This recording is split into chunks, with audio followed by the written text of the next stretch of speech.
Praise lord.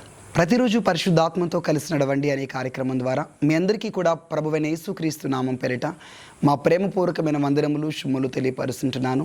ప్రతిరోజు కూడా అద్భుతమైన ఆశీర్వాదకరమైన వాగ్దానం ద్వారా మీరు మీ కుటుంబ సభ్యులు ఆశీర్వదింపబడుతున్నారని, మేలు పొందుతున్నారని విశ్వసిస్తున్నాం. మేమైతే మీ కొరకు ప్రార్థన చేస్తున్నాం. ఈ మాటలు ఎంతమంది అయితే ప్రతిదినం కూడా వింటూ వీటిని అనుసరిస్తూ ఉన్నారో, వీటి ద్వారా దీవింపబడుతున్నారో, వారి కుటుంబాల్లో మేలు పొందాలి, వారు ఉన్నతమైన స్థాయిలోనికి రావాలని మేమైతే మీ కొరకు, మీ కుటుంబంలో కొరకు ప్రార్థన చేస్తున్నాం. మీరు కూడా మా కొరకు ప్రార్థన చేస్తున్నారా? ఈ రోజును కూడా ఒక అద్భుతమైనటువంటి ఆశీర్వాదకరమైన వాగ్దానాన్ని ప్రభు మీకు అనుగ్రహిస్తున్నారు. 91వ దావీదు కీర్తన 10వ వచనం, ఏ తెగులును నీ గుడారమును సమీపించదు. ఆమెన్, హల్లెలూయా. ఎంత బ్లెస్డ్ వర్డ్. ఏ రోగము, ఏ తెగులు, ఏ కీడు, ఏ మరణము కూడా మీ కుటుంబంలోనికి, మీ గుడారంలోనికి రాదు. ఎందుకంటే మీ గుడారము చుట్టూతా కూడా యేసుక్రీస్తు రక్తపు కంచె ఉండబోతున్నది. మీరు ఒకసారి యోబు కుటుంబాన్ని చూసినట్లయితే, యోబు ప్రతిరోజు తెల్లవారుజామున 6 ఉదయాన్నే సూర్యుడు ఉదయించక ముందే లేస్తాడు, ఒక బలి పశువుని తీసుకుంటాడు, బలి అర్పిస్తాడు, రక్తమంతా కూడా ధారాపాతంగా ప్రవహిస్తుంది. ఒక రోజున సాతాను దేవుని దగ్గరికి వెళ్ళి చెప్తుంది, నువ్వు యోబు ఇంటి చుట్టూతా కూడా కంచె వేసావు కదా, ఆ కంచె నువ్వు తీసేస్తే కానీ నేను యోబు ఇంటిలోనికి ప్రవేశించి యోబు ఇంటిలోనికి తెగులును, రోగాన్ని తీసుకొని వెళ్ళగలను.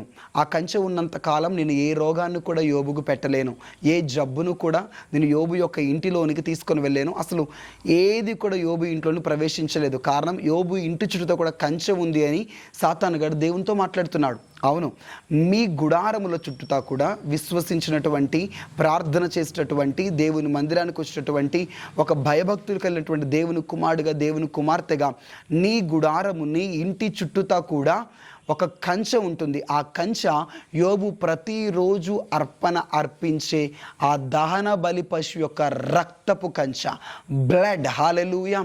మీ కుటుంబంలో చుట్టూతా కూడా కల్వరి శిలువలో ప్రశస్తమైనటువంటి, విలువైన, పరిశుద్ధమైనటువంటి రక్తమును యేసయ్య చిందించాడు. ఆ యేసుక్రీస్తు యొక్క పరిశుద్ధమైన రక్తపు కంచె మీ గుడారముల చుట్టూ కూడా ఆవరింపబడి ఉండబోతున్నది. మీ కుటుంబముల చుట్టూతా కూడా కమ్ముకొని ఉండబోతున్నది. ఆ రక్తపు కంచెను దాటి ఏ సాతాను కూడా మీ గుడారంలోనికి ప్రవేశించలేడు. ఏ రోగం, ఏ వ్యాధి, ఏ మరణకరమైన తెగుళ్ళు ఏవి కూడా మీ ఇంటిలోనికి, మీ గుడారంలోనికి రాలేవు.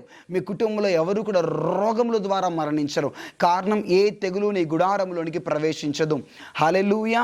ఆ యొక్క ఇజ్రాయేలీలు ఐగుప్తు దేశంలో ఉన్నప్పుడు ఆ యొక్క సంహారకుడు, ఆ సాతాను వారి గుడారంలోనికి ప్రవేశించడానికి వీల్లేకోకుండా వారి యొక్క ప్రతి ఇంటిపైన, గడప పైన రక్తపు ముద్రలు ఉన్నాయి. ఎవరి కుటుంబం అయితే యేసుక్రీస్తు రక్తపు ముద్రలతో నింపబడి ఉంటుందో, యేసుక్రీస్తు రక్తము చేత ఆవరింపబడి ఉంటుందో, యేసుక్రీస్తు రక్తము వారి గుడారముల పైన ప్రోక్షింపబడి ఉంటుందో, ఆ గుడారంలోనికి ఏ సంహారకుడు, ఏ మరణము, ఏ విధమైన తెగులు, రోగములు ప్రవేశించలేవు. మీ గుడారముల చుట్టూ కూడా ఇప్పుడే ప్రార్థన చేస్తున్నాం. యేసుక్రీస్తు రక్తము మీ గుడారములపై ప్రోక్షింపబడబోతున్నది. మీ కళ్ళకు కనబడకపోవచ్చు, కానీ సాతాను శత్రువు కనబడుతుంది.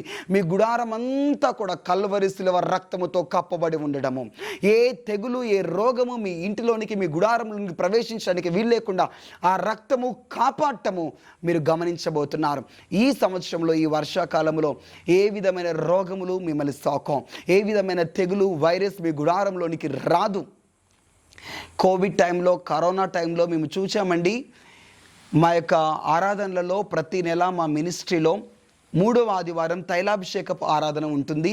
సేవకుడిగా నేను ప్రతి ఒక్కరి తలపైన తైలమును ప్రోక్షించి హస్తనిక్షేపం చేసి ప్రార్థన చేస్తాను. అలా కొన్ని 2 సంవత్సరాలు పరిచర్య, అప్పటికి ఇంకా 2 years పరిచర్య. ఆ 2 years ఎవ్రీ మంత్ కూడా ఆయిల్ అనాయింటింగ్లో రెగ్యులర్గా చర్చ్ మెంబర్స్ పార్టిసిపేట్ చేసేవారు. ఎంతమంది బిడ్డలైతే ఆ యొక్క ఆయిల్ అనాయింటింగ్ సర్వీస్లో పార్టిసిపేట్ చేశారో, విశ్వాసం, నమ్మకం ఏంటంటే ఈ ఆయిల్ యేసుక్రీస్తు రక్తము. యేసుక్రీస్తు రక్తము వారి తలపై ప్రోక్షిస్తున్నాం, వారిని ముద్రిస్తున్నాం, నెలంతా కాపాడమని సీల్ చేస్తున్నాం, అభిషేకిస్తున్నాం. అభిషేకం ఉన్నటువంటి వ్యక్తిని ఏ సాతాను కూడా ముట్టలేడన్న విశ్వాసంతో ఆయిల్ అనాయింటింగ్ సర్వీసెస్ కండక్ట్ చేయడం జరిగింది. ఆ ఆయిల్ అనాయింటింగ్ సర్వీసెస్లో ఎంతమంది పాల్గొన్నారో వారిని ఏ కరోనా కూడా తాకలేదు. కొంతమంది కరోనాతో, కొంతమంది వేలలు లెక్కబెట్టే వాళ్ళకి మాత్రమే ఆ కరోనా జస్ట్ అలా టచ్ చేసింది, కానీ ఎవరూ మరణించలేదు. మా సంఘంలో కరోనా ద్వారా మరణించినటువంటి వాళ్ళు ఎవరు కూడా లేరు. కోవిడ్ ద్వారా ఏ డెత్ కూడా జరగలేదు. సొంతంగా మా బ్రదర్ కోవిడ్ పేషెంట్, మా రిలేటివ్స్లో ఒక వ్యక్తికి కోవిడ్ వస్తే వెళ్ళి అతనికి అన్నం తినిపించడం, అతని దగ్గరే ఉంటాం, అన్నీ చేశాడు, అతనితోనే ఉన్నాడు. కానీ ఇతనికి మాత్రం కొంచెం కూడా అసలు ఆ కోవిడ్ సిమ్టమ్స్ కూడా రాలేదు, హెల్దీగా ఉన్నారు. ఎవరి పైనైతే యేసుక్రీస్తు రక్తం ఉంటుందో వారికి ఏ తెగులు కూడా అంటదు. కోవిడ్ పేషెంట్ దగ్గరే పడుకున్నారు, అతనికి అన్నం తినిపించారు, అతని యొక్క ఆ ఫుడ్ తినిపించినప్పుడు అవన్నీ కూడా అంటుతాయి కదా, ఏ కోవిడ్ కూడా అతన్ని తాకలేదు. కారణం అనాయింటింగ్ బ్లడ్ ఆఫ్ క్రైస్ట్. మీ గుడారములపై కూడా యేసుక్రీస్తు రక్తం ఉండబోతున్నది. ఏ తెగులు, ఎలాంటి మరణకరమైన రోగము కూడా మీ ఇంటిలోనికి ప్రవేశించకుండా ఆ రక్తమే, యేసుక్రీస్తు రక్తమే కాపాడబోతున్నది. ఆమెన్. కళ్ళు మూసుకొని ప్రార్థన చేద్దాం. యేసుక్రీస్తు ప్రభువా, ఈ మాటలు వింటున్న ప్రతి బిడ్డల కుటుంబాలు యేసుక్రీస్తు రక్తముతో ముద్రింపబడును గాక. నీ రక్తముతో సీల్ చేస్తున్నాను, నీ రక్తముతో ప్రొటెక్ట్ చేయబడును గాక. వారి కుటుంబముల చుట్టూతా, వారి గృహముల చుట్టూతా యేసుక్రీస్తు రక్తపు కంచె ఉండును గాక, యేసుక్రీస్తు రక్తపు కాపుదల ఉండును గాక. Protection in Jesus name.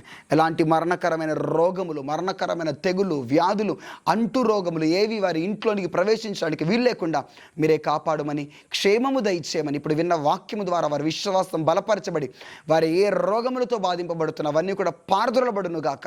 వారి కుటుంబాల చుట్టూతా నీ రక్తపు కంచెను వేసి భద్రపరచమని యేసు నామములో ప్రార్థిస్తున్నాం తండ్రి.